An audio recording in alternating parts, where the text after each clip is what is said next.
Thank you, Mike and Robin Steenwig, for being my co-authors, and thanks to Rob Soroya for giving my talk.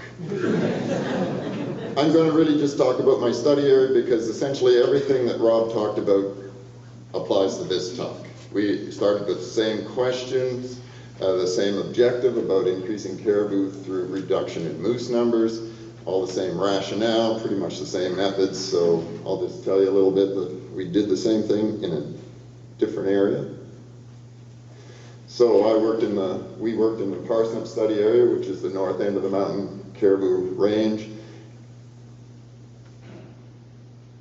And this herd of mountain caribou is called the Hart Ranges herd, and so the part outside of the Parsnip River study area is what I call the Hart South, and that was the control or the reference population. So just to give you an idea of what this part of the study area looks like, the Parsnip River in the valley bottom with roads and logging and relatively low mountains from the Rocky Mountain Trench here to the upper elevations going from about 1,000 meters to 1,300 meters. It takes a wolf about 2 hours to go from the valley bottom to the summits. This is the Arctic-Pacific divide, so the Pacific Lake drains into the Fraser, the Parsnip River drains north to the Arctic. So in the industrial logging in the valley bottoms, but the alpine and subalpine is essentially undisturbed. There's no roads, no human footprint other than biologists flying around catching caribou.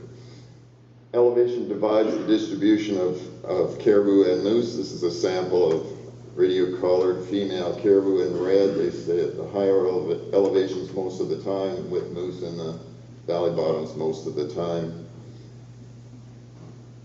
The same, and this population of moose and caribou is generally related. The population dynamics are related to births and deaths. Even though they're connected to other moose and caribou, the radios demonstrate very little in-migration or e-migration of both moose and caribou. It's about a 4,000 square kilometer area with lower elevations about 2,000 square kilometers and the same in the upper elevations. A sample of the wolf locations, the radio-colored wolf locations in yellow.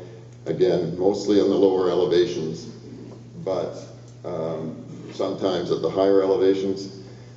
Wolf population dynamics are generally related to births and deaths within this area, but also there's dispersal. We documented no in-migration, but some dispersal. So moving right through, we did the same kind of experiment that Rob did, just 3 years later. So in 2006, we changed the hunting regulations to double the amount of tags available for moose hunting. There's no, just to go into the other forms of hunting, there's no caribou hunting, very little trapping of wolves, and for moose hunting we have regulations to hunt calves, all the other age classes, and both sexes of moose. So we doubled the number of tags, moose numbers came down.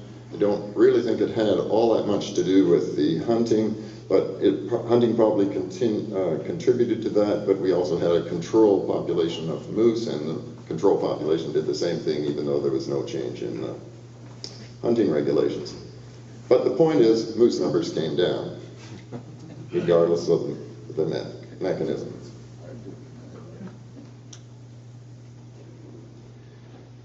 So the changes in wolf numbers, we did a minimum count of wolves each year based on the radio-collared packs. We found them, and when the opportunity presented itself, we got a minimum count each year. In the early year, and that's represented by the graph in the upper left, so that's numbers of wolves on the x-axis by year. And the minimum count increased, but we had fewer wolves collared early in the study, and a couple of the packs were missed during our best day of counting, so we thought our best estimate needed to be increased for those packs that we didn't count on the minimum count day, and so the upper right graph represents our best estimate, and you can see there's no net change in wolf numbers based on those counts over the course of the study, even though the moose numbers declined. So what numbers should we have expected out there for a change in wolf numbers given the change in moose numbers? Well, as you heard the other day, Fuller in 1989 produced a relationship, a linear relationship between ungulate biomass and wolf density. So if you translate that with a 2-year time lag into what we would have expected for numbers of wolves, we would have expected those purple dots in the lower right graph. And so we're in the same order of magnitude, but of course we would have expected that kind of a reduction or a change in moose numbers, but wolf numbers, but we didn't get it. So moving right along. Oh, okay, so that was the numerical changes in wolves, but what about the functional changes? Rob referred to the big risk we were concerned about, and we are still concerned about. At the start of this study, the rationale is you reduce moose, and wolf numbers might change their behavior and switch to preying more on caribou when their moose food supply is reduced. So this is a graph showing the GPS radio locations by time and by time of year and over the course of the study. So early in the study, the first 3 years, 2007 to 2009, represented by the blue lines and dots, versus last year in the red squares and dots, lines. So first of all, we see there is relatively little use of wolves at the caribou elevations above 1,050 meters. So we're talking in early winter, we're at 16%, increasing only to about 25% of the time in late summer. So that's the first thing. But the major thing is there does not appear to be any change in the way wolves behaved, even though moose numbers declined by at least a half over the course of this study. So the pattern is strikingly the same. I think wolves are going to high elevations in February. I think that coincides with their breeding behavior. And even at this time of year, we really thought originally that wolves wouldn't go up high because the deep soft snow would prevent their movements. But even in February, it clearly didn't prevent their movements, and the minimum time it takes a wolf to go, even in February in those snow conditions, is 2 hours or less, 2 hours being the minimum GPS fixed interval that I had programmed. So they were able to go in February in snow to high elevations, but a calving period for both moose and caribou, they tend to be at low elevations. And then in the summer, there was a bit more variability in their use of higher elevations. That's probably because wolf packs break up, more wolves hunting as individuals during that period, that snow-free period. And then when snow comes again, the use of the caribou ranges declines. We don't have information on killing rate or diet of these wolves using the caribou range, but I think this strongly argues that there was not a big functional change to switching to caribou over this time frame. So what happened to caribou? Caribou numbers declined slightly, but exactly like the reference of the control population in the hard south.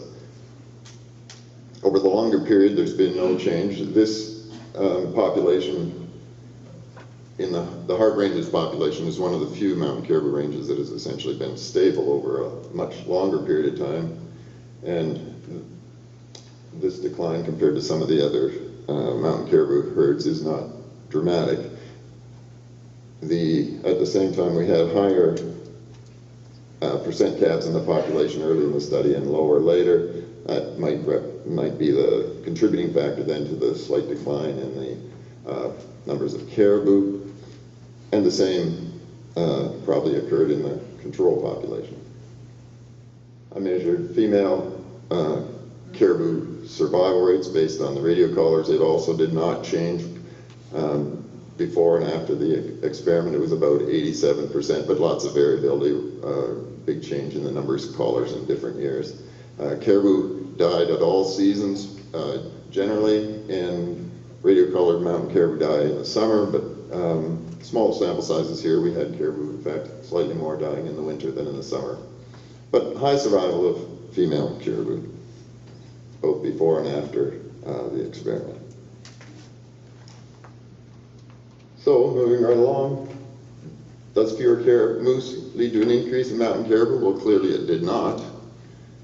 But as a test of the apparent competition hypothesis, it's not a test at all, because there was no or minimal wolf numerical response. So the whole process, the whole logic of going from fewer moose to fewer wolves and then an increase in caribou wasn't tested, because we did not get a change in wolf numbers.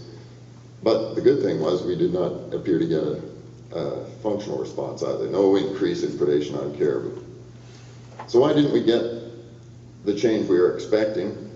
Well, I think I put not yet, and I think the reason I'm saying not yet is because although we made those counts, there's some uncertainty in all of those counts, and I think the most questionable one is the decline in moose numbers. I think perhaps our early estimates of moose were overestimated. If they aren't accurate, that's the way I would think they would have been incorrect, and so maybe the decline in moose numbers wasn't as great as those numbers indicate. Therefore, we had less of a decline. We'd have expected less of a decline in wolf numbers, and possibly there might even be a greater delay in the response in wolf numbers to fewer moose. So I'm thinking that we still don't know what the answer is, and we need to continue to monitor. That's it. Oh. Funding was provided by the British Columbia government, the Peace Wilson Fish and Wildlife Compensation Program, and UNBC, and as always, there were lots of other people that contributed to this program.